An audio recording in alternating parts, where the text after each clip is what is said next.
And we're live. Hello there. Sip of water. Welcome to this LessonStream live on this very wet Barcelona evening. Let us know where you are. Tell us where you are in the world and how you are. You know the drill. Where are you and how are you? Very important to find out who we've got tonight. And there's Zappa. Hello, Zappa. I'm going to guess that you're in Greece. You're the first person. Oh, I've not said hello myself. Hello. How are you tonight? I've had a call with my father earlier today. He's thinking of coming to visit me in Barcelona. He's not been to see me for years, literally since before COVID. And I had to tell him, that Barcelona right now is worse than Scotland. It's completely miserable. We're having 2 weeks of weather that I would refer to as dreigt. I wonder if you know that word, dreigt. Dreigt is a Scottish word. It means dull and miserable and wet. Sometimes in Scotland we get that very fine rain that's horizontal. I heard a joke the other day that the rain in Scotland is not horizontal. It just seems horizontal if you're lying on the ground drunk. But that stereotypes Scottish people for being drunk, doesn't it? And the rain. Lovely to see you all. Oh, you've come all over the place there. Hello. What a fantastically, truly international event this is. Dreigt. Yeah, it does sound, Dragikas. It sounds very Scottish and German and Swiss. Yeah, you're from sunny Greece. And how are you? How are you? I spoke to my dad earlier, as I mentioned. That was my question to him. How are you? And he's down. And he says for some reason, the news is getting him down. And I think my dad's probably not the only one, is he? And just a couple of things before we get started. If you are watching this video, the recording of this video, I've got a lesson plan that I'd like to give away. This is a lesson plan, the most recent lesson plan from the LessonStream membership. I'd like to give it to you as a gift. And it looks like this. It's called Ukrainian Illustrators on Instagram. You'll find the link for it below the window on YouTube. That's if you're watching this video recorded. If you're watching it live, the link is not there yet. Okay, so for you people live, the link is not there yet, but if you're watching it recorded, it will be. Does that make sense, or is that too meta and weird? I don't know. Sunny and warm in Lithuania. I'm jealous. It's going to get it. We're going to get warm sometime soon here in Spain. And so, yes, let me just explain what this is all about. I mean, the title of this session, and by the way, I was hoping to get a guest or maybe even two guests, but I don't think that's going to happen. So unfortunately, you've just got me for the next 50 minutes or so. So I hope you don't mind that too much, just to have me. But I want to, this is, images from a country in conflict. And obviously because of the context, because of the news, what we're all living through our media right now, all eyes are on Ukraine. But I want to start this session. I want you to cast your minds back to a few weeks ago, before any of this had started. And this is really important because I'd like you to really get into the mind frame that this is much more of a general sort of first part of the session. So let's just completely forget about the war that's happening in Ukraine for the moment, because this first part of the session, as I mentioned, is going to be a very general one, okay? And the reason is that I was actually preparing a lesson plan, and I was hoping it was going to be ready for International Women's Day. Unfortunately, well, I like many of us, I got distracted, and so it didn't get ready in time. But it kind of looks at topics and issues of images of countries in conflict and war reporting and photojournalism and that kind of thing. And so that's why for this first part of the session, I'm going to try and just touch on the issues and the story that I had there. So it's important, I'll say it one more time, it's important that we get into the mind frame to before all of this current conflict started, because I'd like to look at some general ideas and principles, okay? And then I'll talk later about this lesson plan that I've got for you. I'm not going to give you a really, a very clear map of where we're going, because that's not the way that it works. You know that. Yes. Hello, Pauline from Athens. Hello, Tamar. Nice to see you there. Hello, Kirsty from Czech Republic. And yes, Tamar's and Georgie there. So let me just show you something here. And this is a person you may recognize. I wonder, can you identify this caricature? It's supposed to be him. It looks a bit like him, I would say. But the question is, who is him? Who is he? I wonder if you can guess. And the second question would be, what does this person have to do with a squirrel? Hello, Fiona. Hello, Ethalia. Hello, mystery YouTube user from Estonia. So nobody's been able to identify correctly who this mystery man is. So I'll just keep saying hello to people. Hello, Juicy. Hello, Joanna. Hello, Ina. Where are you in Ukraine, Ina?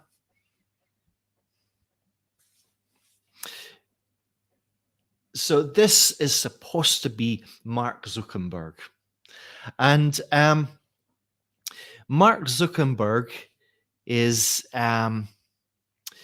he's credited for a quote. It's quite a well-known quote that involves Facebook, and it's a bit of a clumsy quote, I would say, but I think it is quite true.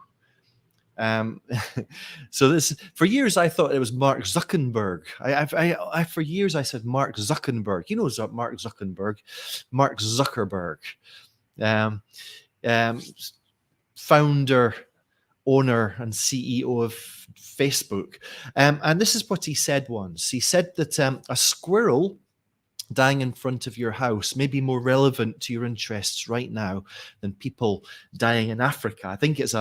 I feel it's a very clumsy quote, it's kind of that stereotype of Africa, almost Africa's one single place. No, it doesn't matter, it's a huge continent, but the country of Africa, as it's often erroneously thought of. I think it's very clumsy. Why did he not say a squirrel dying in front of your house may be more relevant to your interests right now than a person dying on the other side of the world? But despite the clumsiness of this quote, I think it makes a very good point. Our interests and our emotions are never evenly spread. And don't forget, this was one of the ideas that, don't forget, this is context before from a few weeks ago. And the second thing I'd like to show you, if Thalius is clumsy but true. Ina, I asked you where you're from in Ukraine, and you're from Cherkasy region in the central region. So I really hope you're okay, and all your family and loved ones are as well. And it'd be lovely to hear more from you. Now, I wonder if any of you know this. This is it's an online newspaper, but it's a spoof. It's not a real newspaper, called the Daily Mash. Have you ever heard of the Daily Mash? It's quite funny sometimes. And the Daily Mash, this was published, and it's a story from 2015. And it said the headline was, "Everyone's sad because of photo of thing that's been happening for months. And I'm going to read it to you. This is it's a very short article. Of course, I mentioned it's a spoof. It's not real. It's nonsense. But the story says, everyone's sad because a photo of thing that's been happening for months.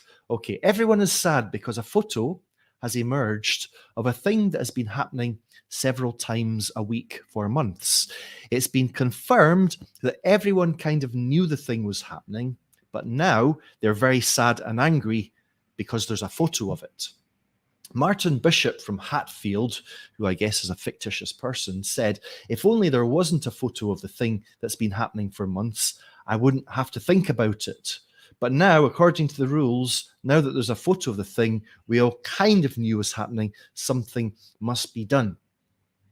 And I wonder, this spoof, this silly article that is comedy, but I think makes a very valid point, just as Mark Zuckerberg's quote does. It was from 2015, and it came out about the same time as a very, very famous photograph. And I wonder if anybody can guess or recall or identify the photograph that it related to, this idea, this article, this joke coming from the Daily Mash. I wonder if anyone can cast their minds back to 2015. That's 7 years ago, and it was a photograph that you will all have seen. We'll all remember it. I'm absolutely sure it was absolutely unforgettable, and it was of a little boy called Alan Kurdi. I'm not going to show you the photograph because it's far too shocking, but I do have a reference to it here. This was a cartoon, a political cartoon, I guess you'd call it, created by a man called Riddle. I forget his first name. He created this for The Guardian. I don't know if you remember the then Prime Minister of the United Kingdom was David Cameron, and he'd used some very horrific language to talk about the refugees, at that time, refugees coming out of Syria. And he'd used the word swarm to refer to them. Swarm is an example of a piece of language that would dehumanize. You know, we talk about swarms of insects or swarms of beetles on the floor of a cave, perhaps. You don't associate the word swarm with humans. And so when you use the word swarm to refer to humans, you're dehumanizing them. And it's a political tool, and it's a very dangerous tool, and it's a very irresponsible tool, and it's a tool that people will use when it's in their interest to dehumanize a certain group of people. So this can you see that? Let me just the title of this here is Swarm. And a few of you have actually, yes, you've identified it. You see that there? It says Swarm, and the picture was this little boy, Alan Kurdi, who was washed up after drowning on a beach in the south of Turkey. He'd been trying to, with his family, he'd been trying to escape. He was a refugee from Syria. Must have gone through absolute hell to meet such a horrific end. And do you remember that image? And do you remember being affected by it? We're glad. That's good to hear. I've got my eyes on your chat there. You're in a relatively secure place. May it stay that way. Let me just say a few of your comments here. Tamara says it's really sad that we have to integrate war-related thematics in the form of authentic materials in our classrooms, as if pandemic stories were not enough. Yeah. And the tragedy of Syria through one picture. Dragika says through one picture. This is interesting because we often talk about defining images, don't we?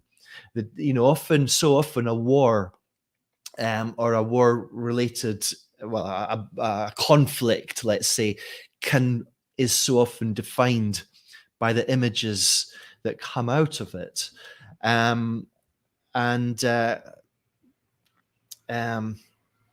Yes, Dragika says it's dehumanizing people as a tool that allows, is a nefarious practice that allows certain people to divide them and us. And so it's a very important, I think it's very important to realize that that certain events can come to be defined by certain images, and the one that we've just looked at is a very, very good example. But it's also good to become aware of the ingredients of what it is to what does an image need. And a part of what this session is all about is we really are humans. We're all human beings at the end of the day, and we've got our flaws and we've got our problems. We've got our what's that word I can never pronounce? Idiosyncrasies. And I think that it's unfortunate that the images have to be within a certain kind. They can't be too horrific. They have to be just horrific enough. And if you think, if you're wondering what I'm talking about here, let me show you. Let me take you through a story here. And with my eyes on your chat here, Ina says that many people in both military and civil are in huge danger, being bombed and hit by Russian rockets. And so let me now. My nephew, his name is Ren, and if he saw a photograph of the woman who I'm about to show you, he would think that she's a pirate, because he is absolutely obsessed with pirates.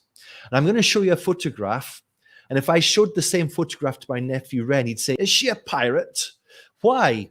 Why would my 2-year-old nephew think that this woman, whose name is Mary, is a pirate? What's going on here?" Let me show her to you. This is Mary Colvin. I wonder if any of you know her. I wonder if any of you remember her. Mary Colvin is one of the most important war reporters of our time. She's American, but she's best known for her career with the Sunday Times magazine, a British newspaper. She worked for the Sunday Times magazine for almost 30 years, from 1985 until her death in 2012. Now, she's not a pirate, obviously, but she is as hard as any pirate that ever existed. I mean, this woman, she covered conflicts in Chechnya, in Serbia, in Kosovo, in Sierra Leone, Zimbabwe, Sri Lanka, East Timor, and Syria. And she was absolutely committed to reporting on the realities of war, and especially on the effects of civilians. She saw her role as one of being a witness. She wasn't interested in the technicalities or politics of war. She was purely about the people, about the innocent people, the civilians. And she felt it was her task to bring the truth to all of us. She's the first journalist to ever interview Gaddafi in Libya. In 1999, she lost her eye in Sri Lanka. She was I think it was a rocket propelled grenade had caused a blast that caused her to lose her eye, and from that moment on, her eye patch became her kind of trademark, and kind of to reinforce the fact that she really was a badass. And this woman, absolutely incredible. She said that she saved the lives of 1,500 civilians, most of them women and children, who were basically stuck in this United Nations compound in East Timor during the East Timor War. Now, this compound, this UN compound, it was under siege from a militia group backed by Indonesian government, and they were basically going to just, kill them all. And all the journalists that were inside this compound were told to get out right now. This is your life at stake. Just get out. But 3 journalists stayed behind. Mary Colvin, that you can see being one of them. And she continued for 4 days with the other journalists, and there's a few United Nations peacekeeping personnel with them. And for 4 days, they continued to broadcast their stories and to their newspapers.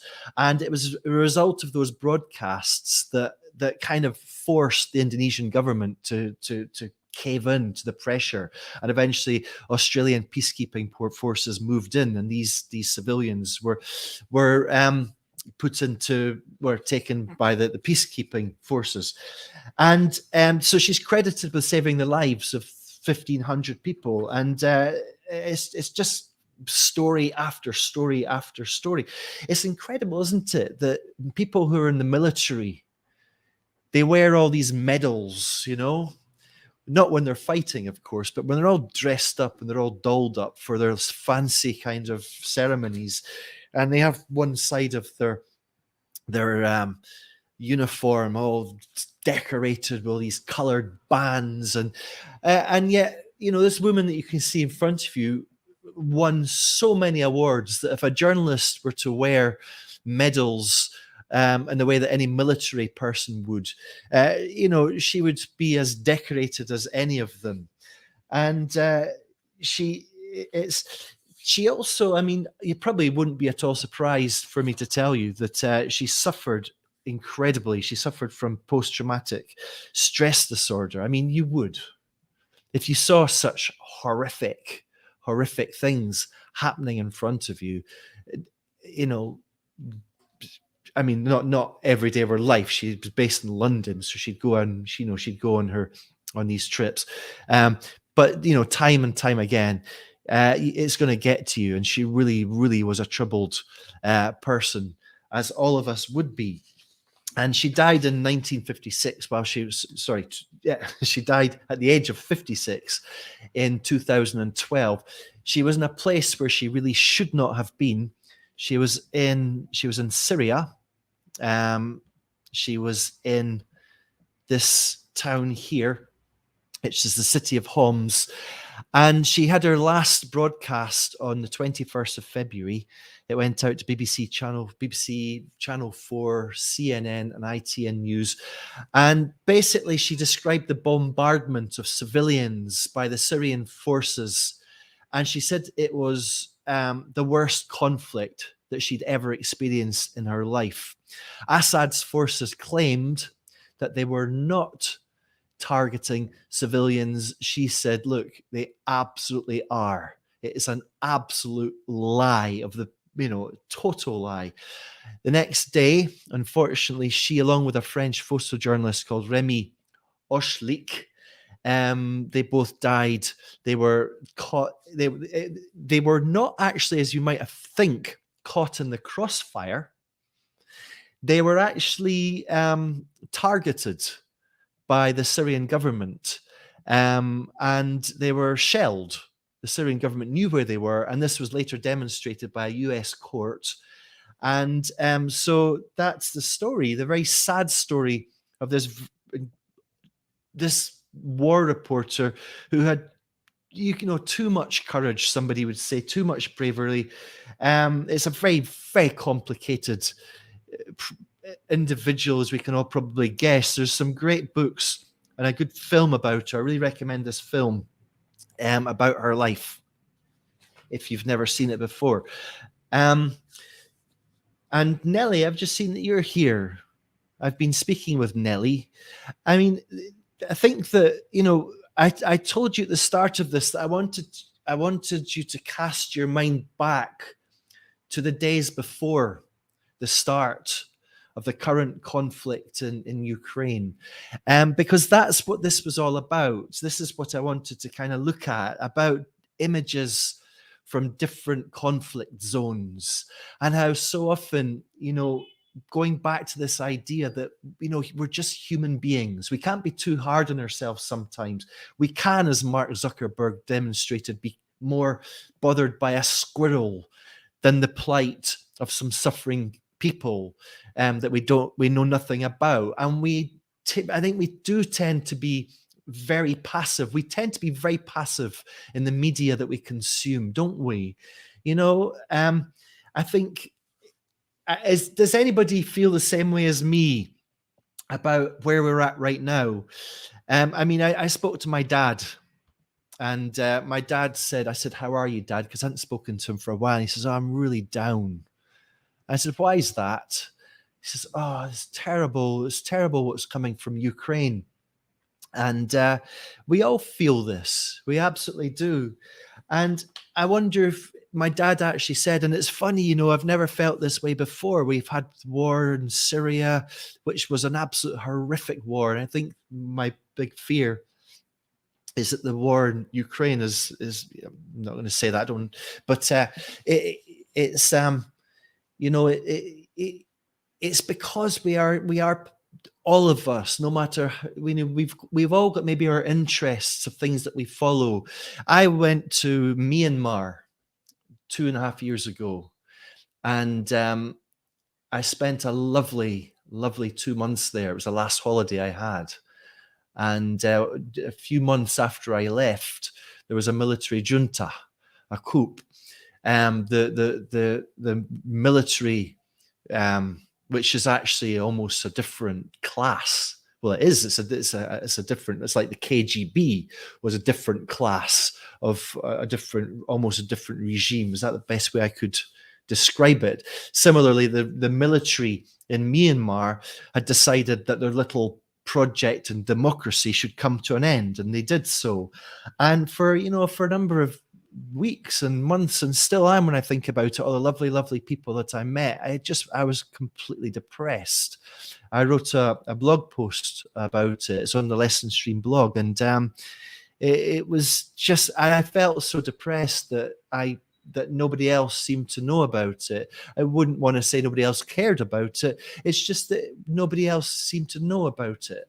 And I think that this is really kind of what I'm saying this because, and I'm bridging now from what we're talking about before the Ukraine, I'm bridging now over to Ukraine. I think that there's a new word that I've become aware of. I wonder if you know this. It's called whataboutery. Have you ever heard of that term? Whataboutery. And whataboutery is when Putin's actually used whataboutery as an excuse. You say to Putin, this is an illegal war. As Ina has just said, Russian politicians claim Russia didn't bombard Ukrainian cities, just as Assad claimed that he wasn't bombarding civilians in Syria. He absolutely is. They both absolutely, well, Assad still is, I guess. And Putin absolutely is. And Putin will say, and he has said this in several times, well, what about Iraq? That was a legal war. Or what about the NATO's bombing of former Yugoslavia? As if, that is an excuse. And if you're like me, we took part in the anti-war demonstrations of that time. I had an ex-girlfriend was living in Serbia, and I was incredibly worried about her during the bombing of her country. And I think it's a very personal thing, and I feel that I've got to say that the other form of whataboutery comes from quite a nasty place. I've discovered. I've had a few nasty emails and a few nasty comments from people. If I'm doing these live streams on Ukraine, people say, what about Syria? Why didn't you do any live streams during Syria? Or what about this? Or what about that? And this is, on the one hand, they've got a very good point. But on the other hand, these are, nobody needs to say that to me. These are things that we're all feeling. My dad said that himself to me today. It's a kind of feeling that when you start to feel like this, it doesn't just all of our thoughts right now are with Ukraine, but it doesn't just stop there. It tends to kind of expand beyond that and go into beyond those boundaries. And we're thinking about, have I been fair in my kind of, in how what I've thought about refugees coming from Afghanistan, all sorts of war-torn countries right now. So I think that's the term. Tamara has asked me to repeat the term. Whataboutery. I'll write it in the comments. It's like, what about this? What about that? What about? So if anybody says that to you, just say, okay, well, what did you're right, but let's have a conversation about it. No need to be nasty, no need to be snide, and certainly no need to be smug.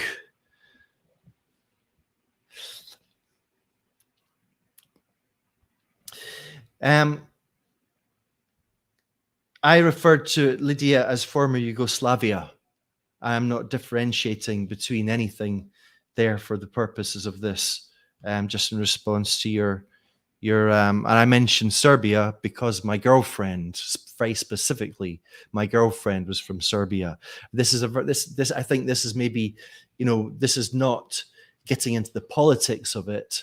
This is, I think, maybe the point I'm making, getting into personal connections with it, going back to Mark Zuckerberg's quote about the squirrel, and it takes us now to this is the bridge to Ukraine. I think maybe one of the reasons that this is so bad, and this is, this is a very Western centric, incredibly Western centric, because I am a Westerner. Unfortunately, I'm not here with a guest today as much as I'd like to be. So these really are, you all know, this is coming through the eyes and the mind and the mouth of a Western man, and the way that he's lived through this. So it's, I've got a lot of friends. I've got 5 people I know currently, and another one now, in Ukraine. I've got friends in Russia as well, you see. So I think that I'm this is all a bit raw right now, but I think there was a point I wanted to make just before this was the first part, and I want to just wrap things up for the first session before I go on to the second part, in which I'd like to give you an activity. This Mary Colvin part is an activity that I'll be creating later for the LessonStream blog. Sorry, the LessonStream. The one thing I didn't mention is that before on her last broadcast, Mary Colvin, that's the let's just have her again. She witnessed something which is possibly one of the most horrific things I've ever seen on video. And she saw it herself. I don't know if she actually filmed it with her mobile phone or if it was her colleague that filmed it. I don't know, but she was right there. She witnessed the death of a 2-year-old little boy, a baby. He'd been hit by a piece of shrapnel, and she was witness to his dying breaths and doctors trying to save him. Unfortunately, there's nothing they could do for it. It was horrific. And I just try to imagine what it must have been like for her, the frustration that she had as news outlets refused, or at least often refused, not all of them. CNN didn't refuse to show it, but a lot of news agencies did, because the images were just far too horrific. How frustrated she must have been at this documentary evidence that she obtained.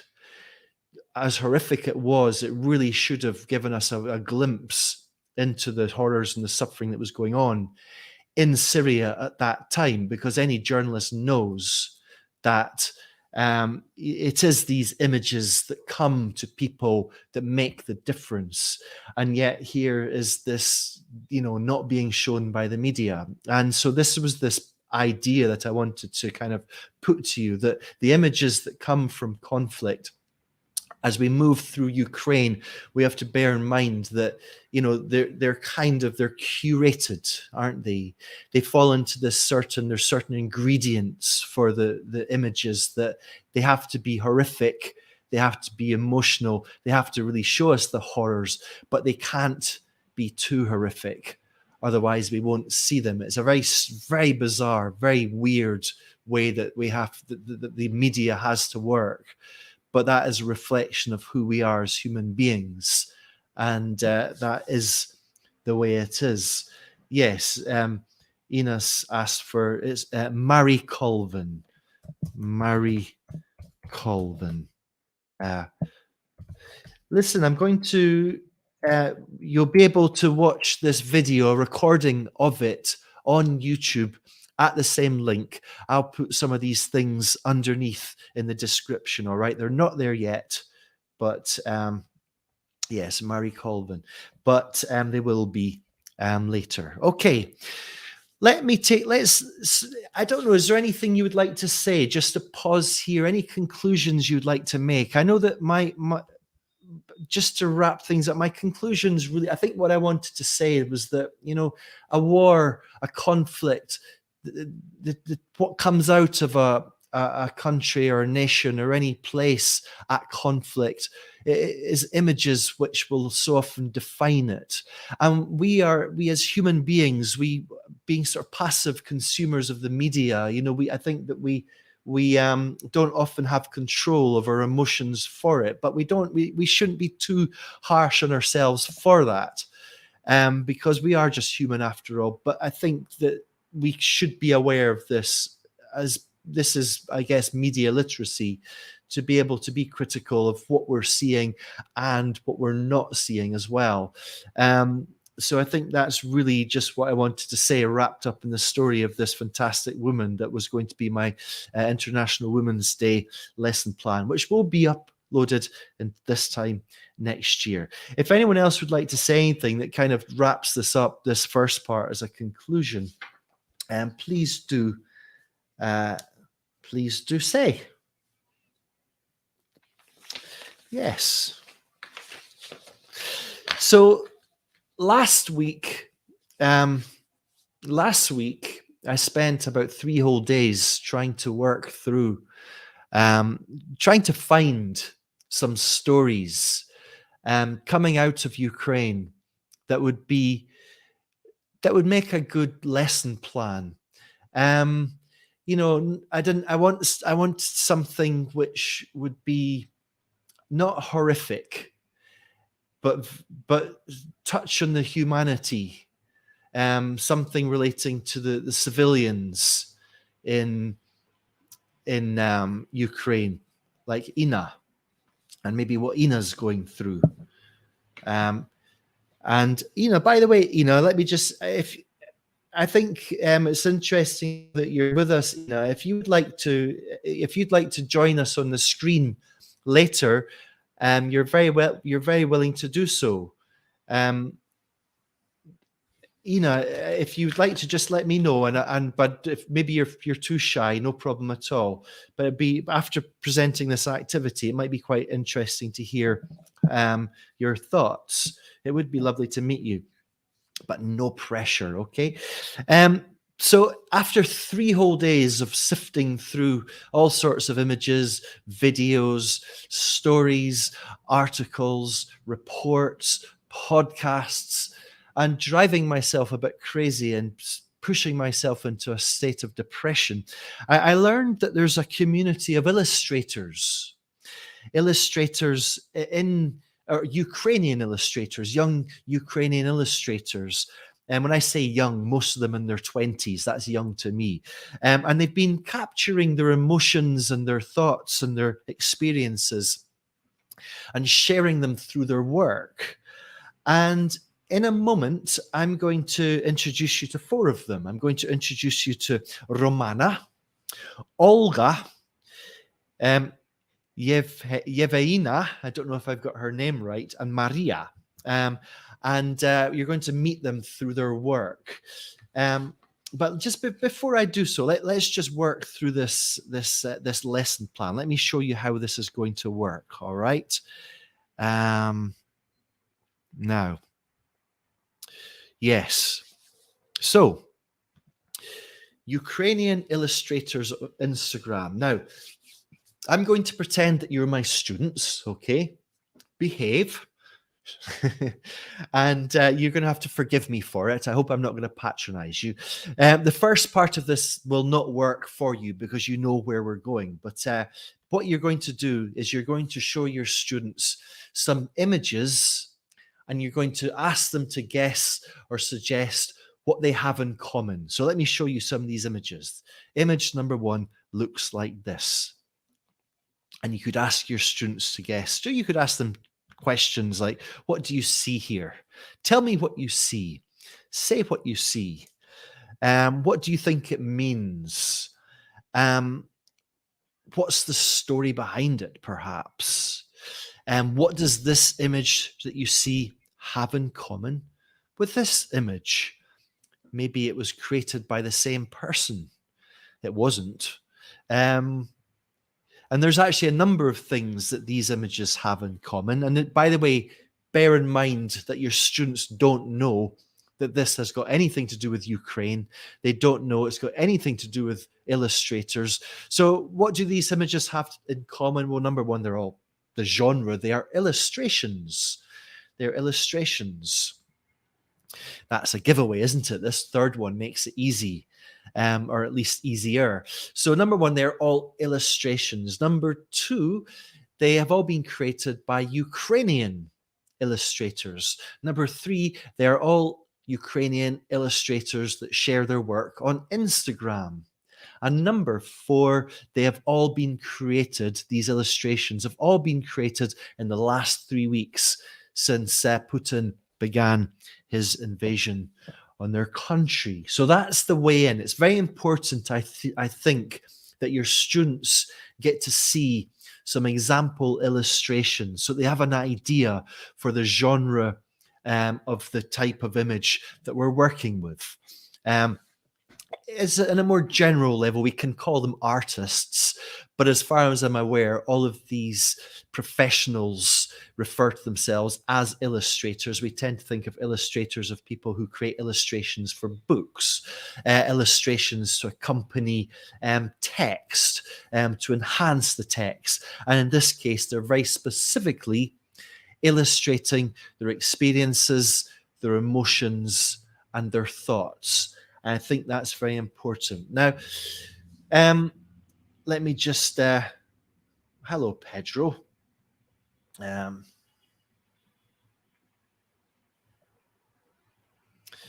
You have to forgive me for when I'm doing this on my own. I think, in future LessonStream lives, I think I should be pairing up with somebody who can maybe be monitoring your comments and putting them on screen like this, because there's some good stuff coming in and I miss it. So yes, Elaine, this is a please. This is a plea to close the sky. Absolutely, as was the first one, in fact, because I've emailed I've been emailing a couple of these illustrators, and Alexander says this is quite simply a call to have the skies closed, which is kind of heartbreaking, isn't it? Because we know exactly well, we can see, we don't need to go into it, but it's just heartbreaking, isn't it? One does feel so helpless. Now, basically what I've got for you is 4 more illustrations. I mentioned, didn't I, that you're going to meet Romana, Olga, Yevaina, have I pronounced her name right, and Maria. But rather than showing you their illustrations, I'm going to introduce you to them through the stories that they share, all right? And what you're going to do is you're going to listen to the stories and you're going to try and visualize the illustrations. How does that sound? So I'm going to introduce you to these illustrators via their stories. You're going to read and listen to their stories and start to think about the illustrations. And that's going to be your student's task. So let's start with an example. And this one comes from Veronica. And she says, today is the 9th day of Putin's war against Ukraine. So this must have been about 10 days ago that she wrote this. I continue doing everything possible and impossible to stop it. My family decided to stay in Kyiv. They are my heroes. My mum bakes bread and helps older people in the building. Dad and neighbours defend our streets from looters. Granny darns socks to keep herself busy. The air raid warnings don't shock anymore because people hear them at least 10 times a day. I've lost contact with several of my friends and relatives, but there's hope they survived. Spring is coming. Apricot trees in our courtyard will bloom soon. My daily conversation with my mum ends like this. Tomorrow will be better. Hold on. I hope so. My kotyik. Ina, what is kotyik in Ukrainian? Because it's Veronica's second name, Veronica Kotyik. And I don't know if I've pronounced it correctly, but I hope so, my kotyik. I actually happen to know that kotyik is Ukrainian for kitty cat. Yes, Tamar knows too, of course.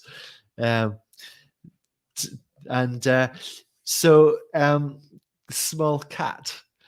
And so, this is Veronica's story. And I want you to think, just imagine Veronica's a professional illustrator. Put yourself into your shoes. I wonder how many times a day do you hear air raid warnings, Ina? And what do you think her illustration looks like? What do you think she's included any people? What about location and places? What's happening in her illustration? What are the actions? What's going on? What about colors? What about composition? What about emotion? And maybe there's some text, maybe some words and phrases, because illustrators can, they can include words and phrases and text, can't they? So what do you think it looks like? And maybe you could just think about this and type in some of your ideas. They don't have to be too long, maybe just a few phrases, trying to put into your own words what you think Veronica's illustration looks like. Nelly, they use kotyk like honey, sweetie. Nelly, I've been thinking about you because Nelly is in the LessonStream membership, and Nelly, I've been speaking to Nelly, who shared some very harrowing images that came out of the time that because Nelly's in Georgia. I hope you don't mind me saying, Nelly, that when some terrible photographs that you took yourself, Nelly, during the Russian invasion of Georgia in 2008. And again, it's a perfect example, Nelly, when you have been my personal connection to that news event, although I didn't know you at the time. And so I suddenly start feeling guilty and neglectful of not having been more aware of that event at the time when it happened. And so, I think this is one of the effects of what happens when we feel the way we feel. We do go back and we do think about these things. So let's see. Catherine sees dark colours, but bright apricot trees and bright. And Justinia says black, grey, but green for hope. And both of you have included your trees. And Pedro has said debris, smoke, and a grey ground. And Lydia, after the drone that hit Zagreb on Thursday, you have to cope with hundreds of planes in the sky of Zagreb. This is something. Okay, okay. When was when was this, Lydia? And now one thing here, all of the illustrators that I'm introducing to you to are young women. And you might ask me, why have I chosen all women? And I would say, well, would you ask me that question if I'd chosen all men? You probably would, actually. You'd say, where are the women? Yeah, it's interesting because there's a lot of male illustrators and female illustrators, but I chose I was there was two reasons. A lot of this came through a New Statesman article, and the texts that I got here came out of that article. But I liked the stories just seem to be more suitable, the ones that like the one you're seeing right now. And plus I wanted this to be this is my late lesson plan for International Women's Day. So let's see what we've got. Hands offering bread and receiving colourful socks with holes to be mended. We've got tears falling like rain in a grey place in the same time, helping plants grow. And the picture could be illustrated in dark colours with some tiny light spot, as if the cherry blossom, probably symbolizing hope. So let me show you, let me introduce you to Veronica and her image. This is her. Tomorrow will be better. I hope so, Kitty. And there you can see there's some roots and there's some blooming apricot trees. And I wonder what you think about, and this is a very key question for your students. Now you've heard the story or read the story, now you've seen the image, what comes to mind? I think about, when I see this, I think about lockdown. I think for a lot of people are spending in Ukraine or in certain cities are spending a lot of time, not all cities, but are spending a lot of time indoors, from what I understand. So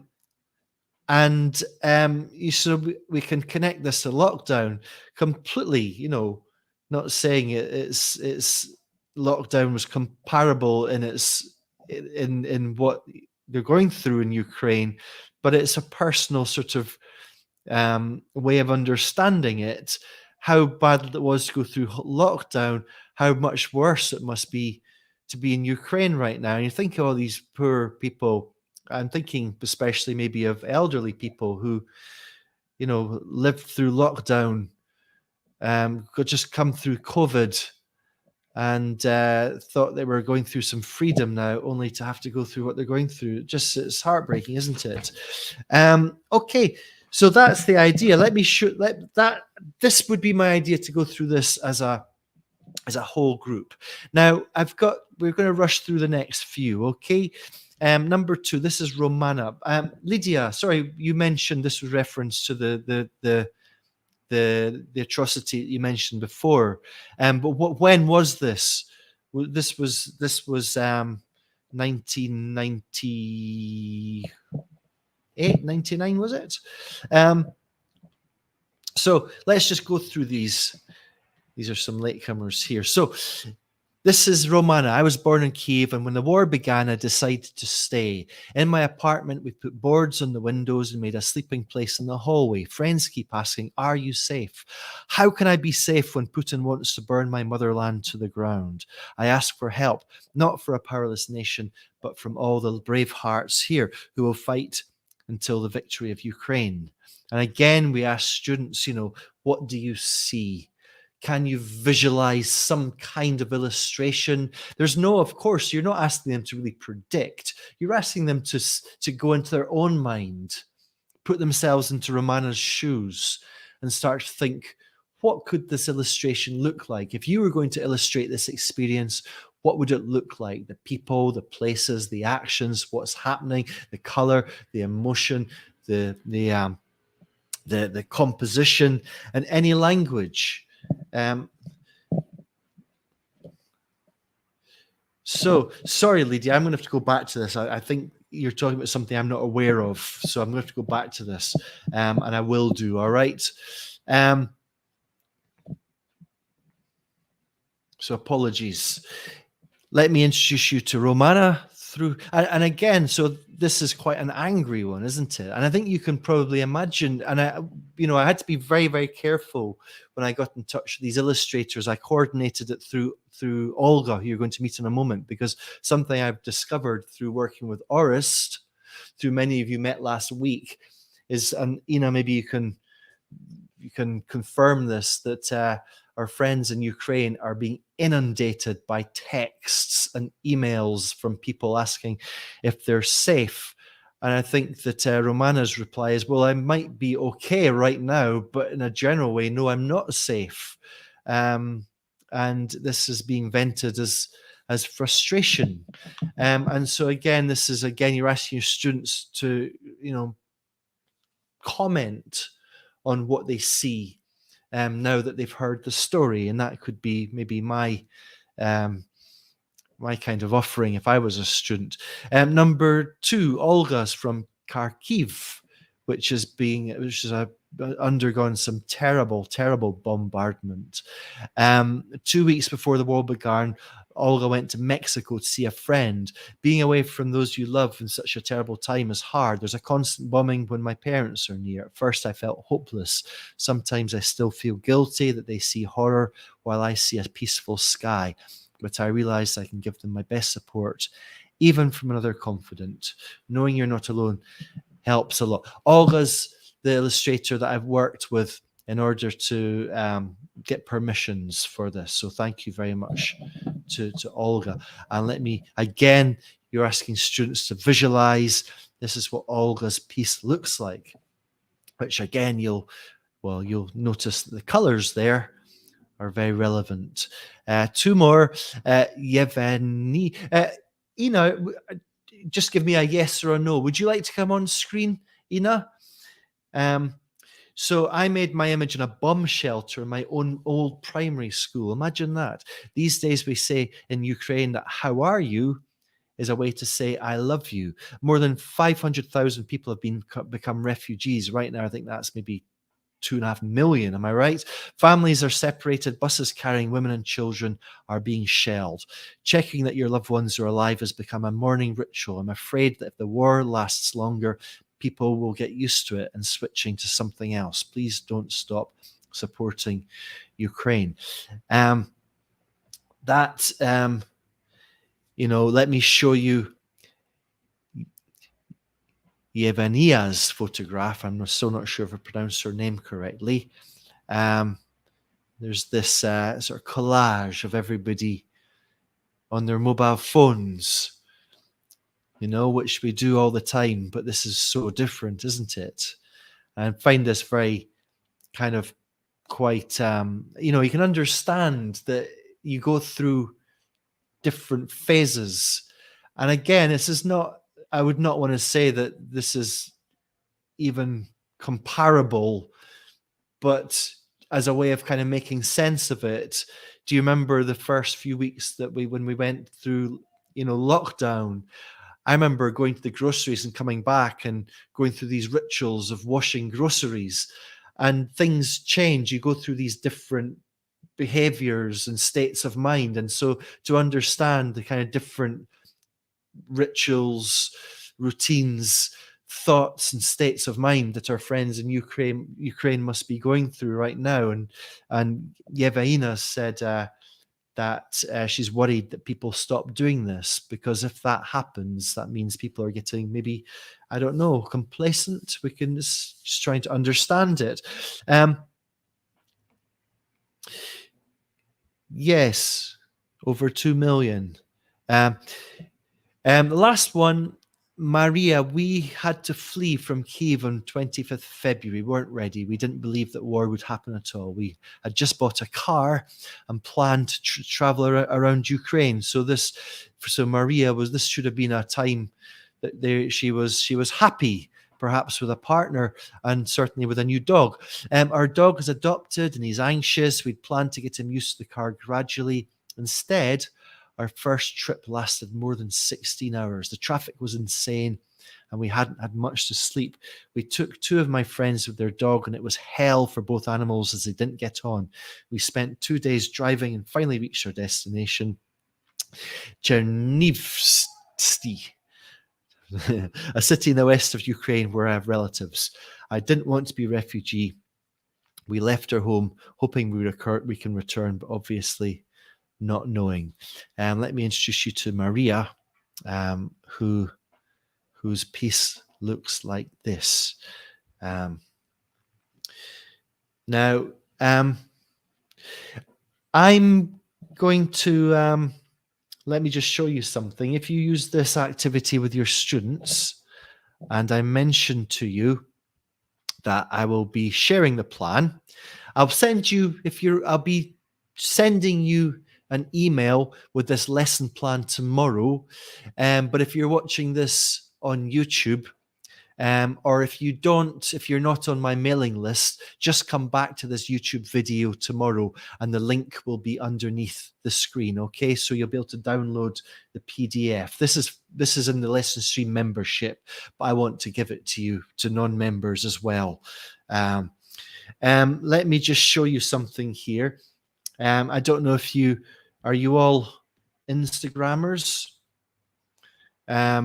Here's my Instagram account, and something we can do, we can create collections. So here's a collection. This is a collection I've created of all the images that I've shown you. As long as the screen's not too bright, you should be able to show pictures to your students if there's no strong light as there is in front of me. So you see all of these images. We can show them directly from a mobile phone. And this is really good if you're teaching small groups face-to-face. And it's also quite good if you're teaching online, on live online video, which is what I'm doing right now. So this is what I'll be sending out to you tomorrow, okay? Ina, I don't know if I asked you that question, but I don't know if you got back to me. Would you like, Ina's maybe too shy. I don't know how you feel, Ina, but if you'd like to come on screen, just let me know. And I can easily send you a link, Ina, that you just need to click on and we'll bring you on screen. But I don't want to pressurize you. I'll tell you what. Let me just do this, Ina. I'm putting a link into the chat, and this is for you, Ina. I'm hoping I've got your name right, by the way. If you could click on that link, Ina, that is if you want to come on screen. I don't know if you do, but if you'd like to click on that link, then you'll come on screen, and you could just say hello to us. You just need to say hello, but you don't have to. I don't know. I'd probably be too shy myself. Who would like to have the last word? Because it's time to have dinner. Time for tea.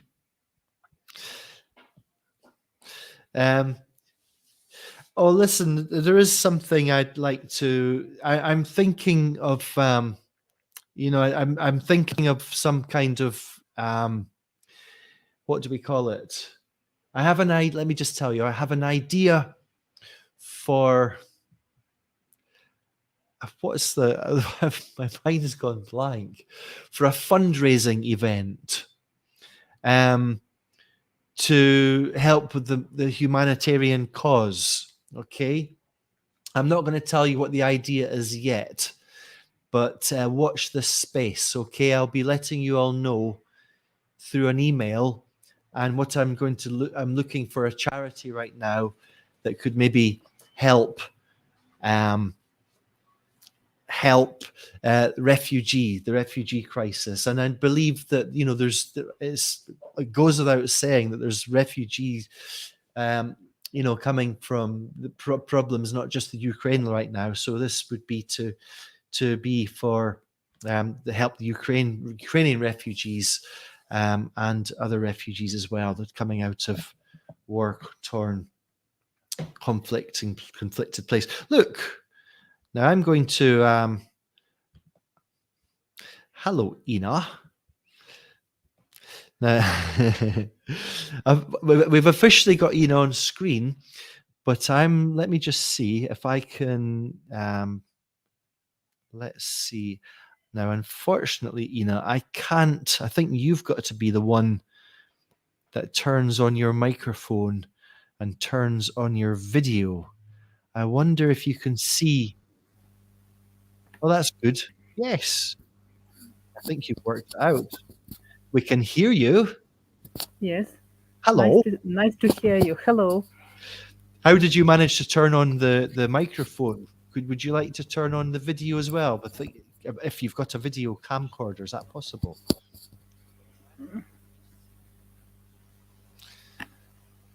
I think you have to do it again through those three little dots. And then there should.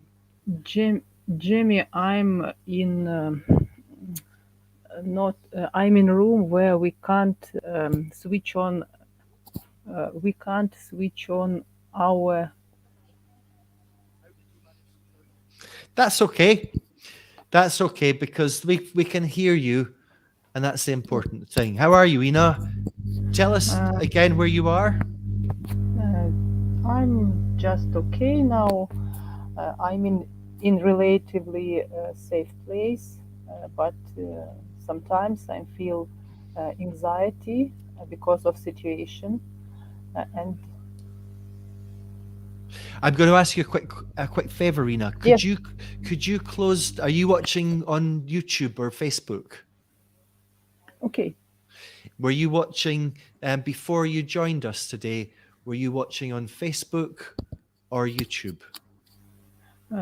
I am just the first time here on this lesson, so I was watching you on YouTube.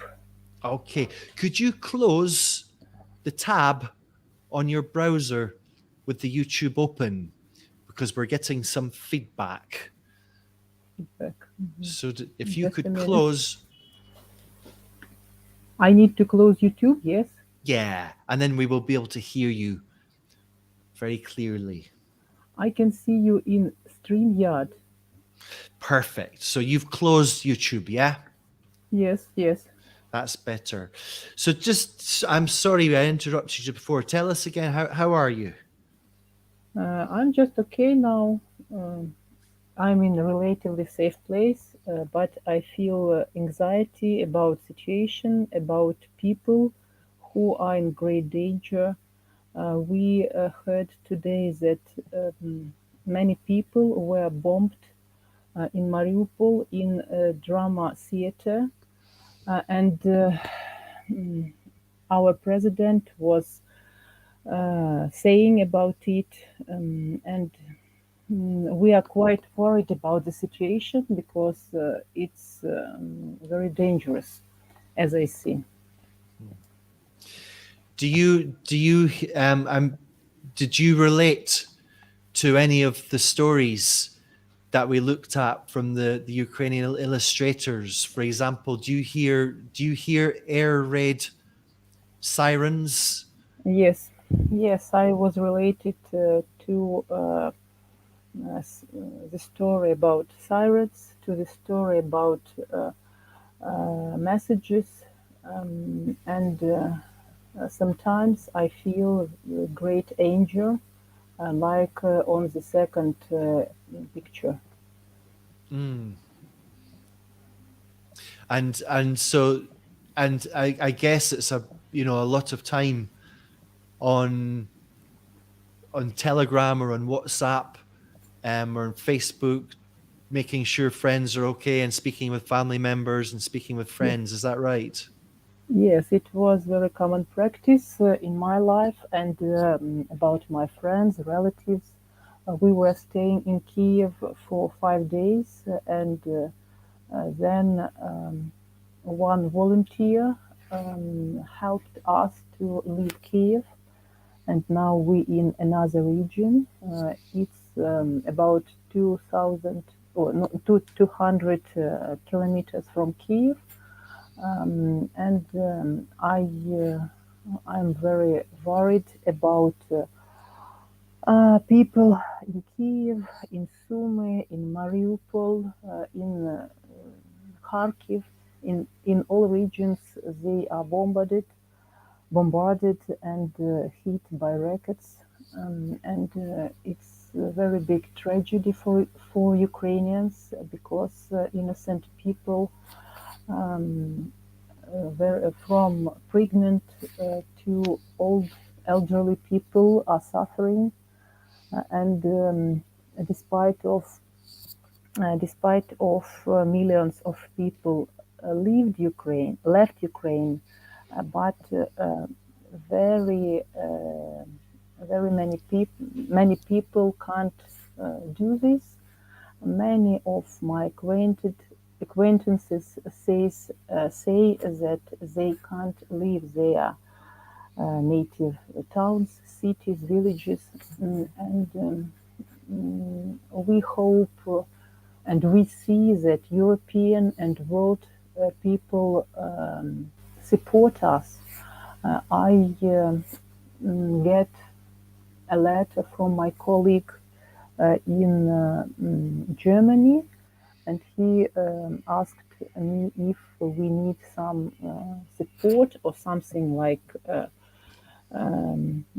ability to leave Ukraine, but we decided to be here because my parents don't want to leave Ukraine, and now we here, and we hope that this will finish soon. This horror, but nobody knows. So I'm very grateful to you that I can share with you and with your audience such my feelings and my thoughts about this situation. Thank you very much, Jenny. Well, thank you, Ina. Can I just, are you a teacher, Ina? Are you a teacher? Yes, I'm a teacher. I'm a psychologist at the university, and I subscribed for your channel, but I couldn't. I didn't manage to join it. But now I took this possibility, and so I'm very grateful to you. Thank you so much. My last word. Do you keep in touch with any of your students at the Yes, moment? yes. Today we got an information that our university starts learning process online regime. Um, so I connected to my students, and some of them answered me. No, not answered, but replied me that they are in relatively safe places. But several of my students didn't wrote didn't write me, and I don't know what the situation is with them. Well, I hope they're okay. Yes, And it's nice. It's good to be having some sort of routine things, isn't it? If you're making contact with your students, having some contact with them. and just a minute. One of my students answered me that in such a tough time, we shouldn't care about education. We should care about help to military forces, about volunteering work, and so on. And I heard some had suffering in his words, and I wrote him an answer, a letter that, to my mind, we need to do what we can in this situation, because, as I know, very many of citizens really help army. They are volunteering. They are helping to communities and so on, in financial way, by informating communities. I wrote him that we shouldn't shame others for doing what they do.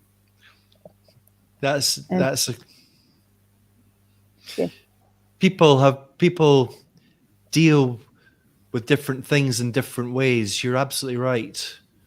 yes, I think that's a really, I think as a teacher, I think it's very important for you to remind your students about that. So well done. thank you. And I appreciate your images from Ukrainian illustrators because they are both symbolic and they are very concentrated. They have very concentrated information about nowadays situation. Hmm. Do you get my emails, Ina? No, Can you can you send me an email? mm, I will put uh, my address in the I um are there your address in the information letter? yes. Yes, yes, You okay. I will write just you. Yes, just reply. Say hello, it's yes, Ina. okay. Yes, Okay. okay. Yes, thank you. And I will do it. it's lovely to meet half of you, your voice. And thank you so much for joining us. We're all going to be thinking about you and your family and your loved ones and your students as well. And Thank one last yes. important question: how do you say kitty in Ukraine? How do you pronounce it? Kitty, kotik, Kotik. kotik, kotik, yeah. Okay, so Kotik, not kotik, but kotik, kotik. kotik. Okay, Yes, kotik, we it's kitten. Yes, kitten. so we've learned our first word in Ukraine. Some of us. Yes, and we have one word that can help us um, to differ is it is Ukrainian or Russian near us. We Hmm. ask a person to say "paляниця," "paляниця," and Russians can't say it in Ukrainian way. We have some more secrets, but it's in the letter. That's the test, is it? That's Yes, great. Well, yes. thank you so much for saying hello. Really nice to meet you. And Thank you yeah, very drop much. me a line. And to Yes. everybody else, I'm gonna bring this live to an end now. I'll say bye bye to Ina. First of all, bye bye Ina, and bye bye to everybody else. Thank you so much for joining us. Apologies for not having been able to read all your comments.